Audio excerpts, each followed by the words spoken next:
Y ahora hay cada vez gente que piensa, y más dentro del club, gente que piensa que los 45 goles de Kylian Mbappé son papel mojado. Que Lo de Mbappé está muy al límite. La gente no le tiene un cariño especial, la gente le mira con lupa, y él el otro día, en una entrevista que dio hace 10 días en Telefoot, decía, si han pitado a Cristiano o a Di Stéfano, ¿cómo no me van a pitar a mí? Creo que no es consciente que él está más cerca de Kaká de Hazard. Gracias. ¿Es de verdad Mbappé un dictador, bro? ¿Es Mbappé, de verdad Mbappé tiene tanta influencia sobre todo lo que pasa a su alrededor? Si esa es la pregunta que tú estás haciendo, la respuesta es sí. Está loco. ¿Cómo es posible que un jugador al que muchos medios señalan como el principal problema de sus equipos siga siendo año tras año uno de los mejores jugadores del planeta? Porque si escuchamos ciertos programas deportivos o leemos algunos titulares, parece que Kylian Mbappé es el origen de todos los males, que su ego es demasiado grande, que sí, un delantero puede modificar la estructura ofensiva de un equipo, pero rara vez explica por sí solo un deterioro defensivo tan drástico como el del Real Madrid. Cuando un equipo pasa de encajar 50 goles a recibir 80 en una temporada, el problema suele ser colectivo: presión tras pérdida, organizaciones defensivas, lesiones, profundidad en plantilla y rendimiento individual de los defensores. Culpar únicamente a Mbappé es ignorar todo lo que ocurre cuando un equipo no tiene el balón. Se dice que condiciona a los entrenadores, que si divide al vestuario, que si exige privilegios. Lo último que se escuchó antes del partido fue que rompió la concentración para irse a divertir con Esther Expósito. Hay incluso quienes lo llaman dictador o aseguran que siempre pone sus intereses por encima del equipo. Pero entonces surge una pregunta muy sencilla: si Mbappé es realmente el problema, ¿cómo explica a alguien que siga marcando la diferencia a un nivel tan alto múltiples veces?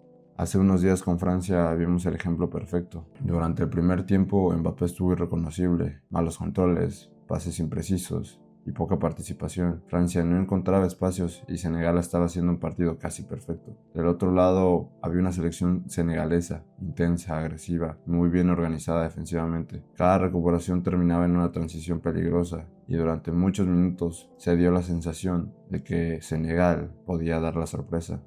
Francia estaba bloqueada y Mbappé desaparecido. Pero eso es precisamente lo que hace la diferencia a futbolistas de élite a futbolistas promedio, porque los grandes jugadores no necesitan dominar los 90 minutos, les basta con aparecer una o dos veces.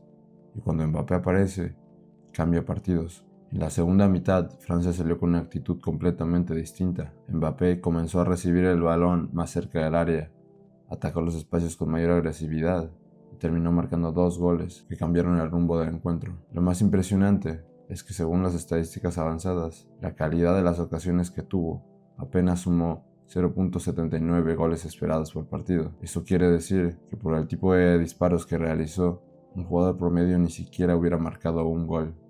Pero Mbappé marcó 2.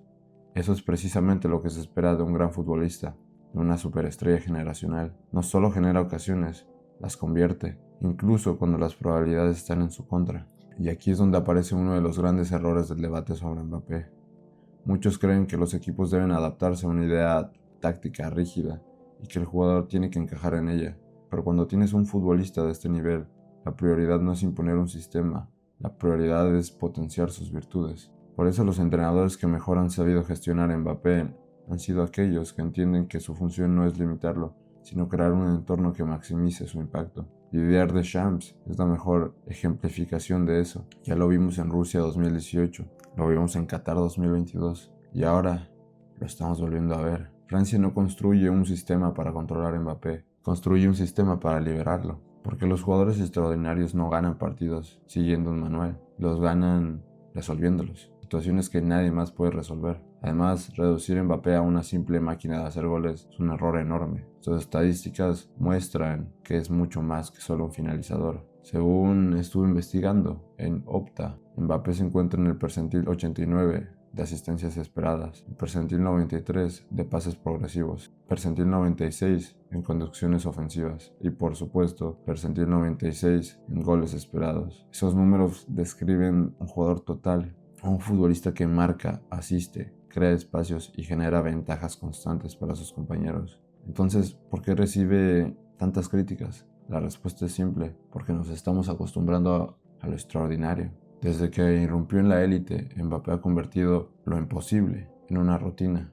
Desde su irrupción en la temporada 2016-2017, Mbappé metió 26 goles. La siguiente, 17-18, 26 goles. La siguiente, 18-19, 39 goles.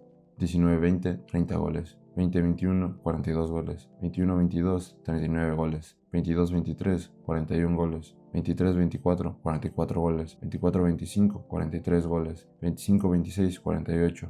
La mayoría de delanteros soñarían con alcanzar solo una vez una de esas cifras. Y Mbappé las repite temporada tras temporada. Y cuando alguien mantiene ese nivel durante tantos años, sucede algo curioso.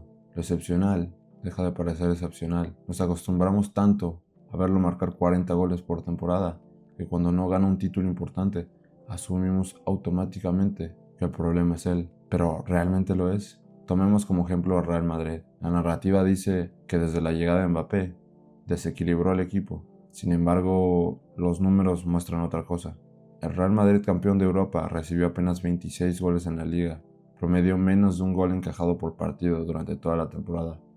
Mantuvo 20 porterías a cero y estaba estructurada a través de una defensa sólida y consolidada con Rüdiger y Nacho, que formaban una pareja de centrales fiable. Carvajal y Mendy, que completaron una de las mejores temporadas de su carrera, y en el medio campo Tchouaméni, Valverde y Bellingham, que ofrecían una enorme protección defensiva, generando un equipo compacto y equilibrado. En las temporadas posteriores, la situación cambió por completo.